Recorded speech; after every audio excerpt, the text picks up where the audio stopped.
Hello ladies and gents, this is another video brought to you by Untitled, and today I'll be doing an introduction stroke care guide for my Formica Sanguinea. But before that, I just want to tell you about my Patreon page. So in case you didn't know, Patreon's a page where you can sign up and help support my channels or other people's channels as well, generally from YouTube creations. And you've got different tiers and you'll get different rewards, so check them out. And I promise that every little bit of money I make from this is just going to go back into buying ants, because I've got an addiction to ants. I can't help it. There's something wrong with me. Now let's crack on with the video. I got these ants originally about 2-3 months ago, so it was a bit cold, so I got a heat mat with it. And I don't generally do unboxings, but this is my ant antics and I've seen what they do and I really wanted to document it. So I've slowed it down so you can actually see it, I'm not speeding through. And it was really good of ant antics because they stuck in some of these liquid feeders in. These are super easy and super handy. I do really like them over sugar water or honey water, because I have to make that. This I can just mix it in with some water I've got in my ant cave anyway and then crack on. So convenient wise they're really, really good. I don't know the ins and outs of liquid feeders, I won't lie, they're not my forte, but it was a welcome gift, so thanks very much Ant Antics. Now there is 2 boxes here because one's got my pavement and their parasitic queen in there as well, and obviously I've got the slave makers here, so let's check out this one.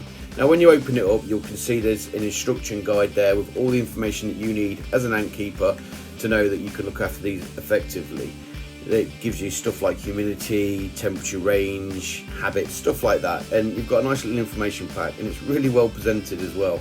I really like this touch. I don't know why other retailers haven't cottoned on, probably due to the cost of printing it, but I still think it's really good. I mean, not only do they give you an overview about the slave makers themselves, but they also give you like the colony size, the queen's life expectancy, temperature, if they need hibernation and what temperatures as well, which is really helpful. If they're polymorphic, which these guys aren't, so not to worry about. If they've got a sting, like it tells me here that they spray formic acid. It's really interesting and good information. On the back, it's like, are you ready to go? And it tells you, if you're inexperienced, about what you need to do and what you don't do. Really good thing here. I like it, to be fair. It tells you what you can't use for it, such as like the gel nests. For experienced ant keepers like us, we don't need it, but other people might. So yeah, good to have. You've also got a test tube here in cotton bud to help clean, and there's magnifying glasses in the other part of that as well, which is cool. And because it's a starter pack you get with this, you kind of get everything you need for it as well, and the magnifying glass is behind the card. It's really good. You then get down to the tissue where the test tube is, and I just love the presentation. I think it's top notch. It must cost them a fortune to do all this presentation, and talk about time consuming. But anyway, once you open that up, the test tube's there, and they've got this really cool card which tells you what species it's in. It's got their own little species number as well, so they can be tracked with the retailer, which is a really cool touch. You've got the date of nuptial flight, which for this was 2020, and you've got the country of origin, which is Poland. Now, it's really good to have that little thing, because if you've got something like Rufibarbus, which I keep, which are endangered in the UK, I can now show them this and say these were collected in Poland, which I know they were, the Rufibarbus, by the way, but now I've got proof to it if they had this card. But unfortunately, a different retailer didn't have this card, but really good touch. Then if we look at the test tube, they must have moved just before they sent them out. So they've got a fresh test tube with plenty of water, which they're still currently in today as well, 2 months on. Yes, I'm moving them, but I'll talk about that in a bit. But the presentation is just second to none. It's really, really good. What's also a cool touch is the fact that they come with slaves as well. Now, the slaves are the solid black ones, and I believe they're Formica fuscas. I'll talk more about that in a sec, but they come with them, so they're really set and ready to go. And to tell you the truth, they are doing really well 2 months on. That's the introduction side of life done, so let's move on to the care part. And while I'm doing that, you can watch this Formica fusca slave, because it's all part of the same colony, of course, attack this dead cricket. I couldn't even think what that was for a second. I'm an ant guy, not a cricket guy. The climate requirements aren't too bad for these ladies. They need a temperature range of 18 to 28 degrees and a humidity of around 50 to 60%. They do hibernate like most native species to the UK, and that's around the end of October till the start of March at around 5 to 10 degrees.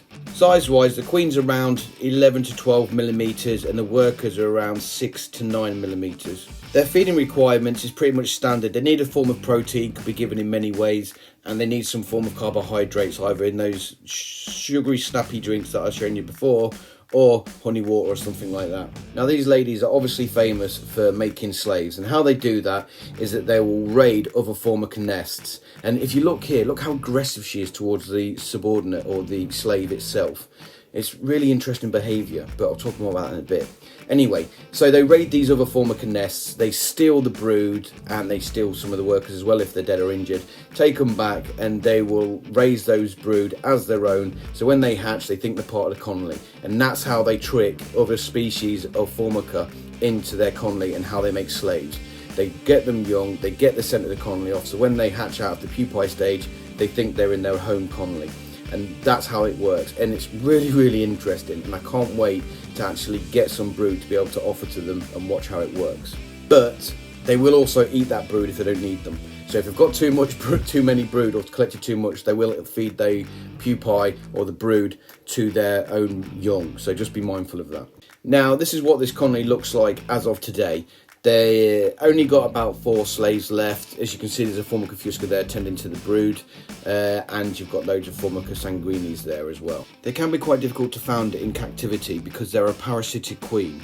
And what that means is that the queen, when she's had a nuptial flights and she's mated, she needs to find an established Formica colony. So then she'll go hang around the peripheries, attacking the odd worker here and there, until she feels confident she's got the centre of the colony. She'll then infiltrate that nest, locate the queen, and execute her. Well, kill her, shall we say. Execution's a bit harsh, but yeah, she does kill her anyway. And then she'll take over, then start producing, and then her workers will then be produced, and the old colony will slowly die out. My colony is around 30 workers, including the 4 slaves that are still alive. Now, they don't necessarily need slaves to exist, as it were. They're not dependent on the slaves. They can grow quite happily without slaves, but it's a trait of theirs to go raid to boost to their own numbers, and obviously have people to do the work for them, or people or ants to do the work for them. So it isn't a necessity, and if, like me, currently I don't have any colonies that I can take brood to offer to them, I'm not too concerned because I know full well they'll be fine on their own without slaves. But due to the size that they currently are and the test tube water's gone a funny colour, I am looking at now to move these into a new nest. I decided to go with this nest, which is the Wakushi S3 hybrid module, because I've got the MS 5.5 I think it is, and I know you guys have not seen it yet, but it's hooked up to my noders and they're doing really, really well in it. So it will feature in my new video when I do one of my noders. But anyway, I'm going off on a tangent. Yeah, check out the website, check out these modules. Cheap as chips this was, excluding postage, it was £12.95, which is really good. But if you put in Ant's Hood in the promo code, you'll get a 10% discount, so it's even cheaper, which is awesome. I'm going to speed this up, otherwise we're going to be here forever, and I already think this could potentially end up being my longest video ever. Anyway, so what I'm doing here is I'm taking off the top, and the reason I'm taking the top off because I'm going to put substrate in the nest. Now, there is method to my madness, and the reason for this, I've spoken to a lot of people about Formicas, including the ant lady and the colonialist, who's just a geek anyway.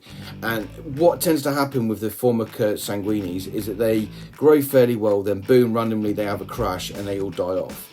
So speculating with people such as the ant lady and the colonialist, they think that it might be related to the formic acid that they spray, and they get saturated with it and end up gassing themselves.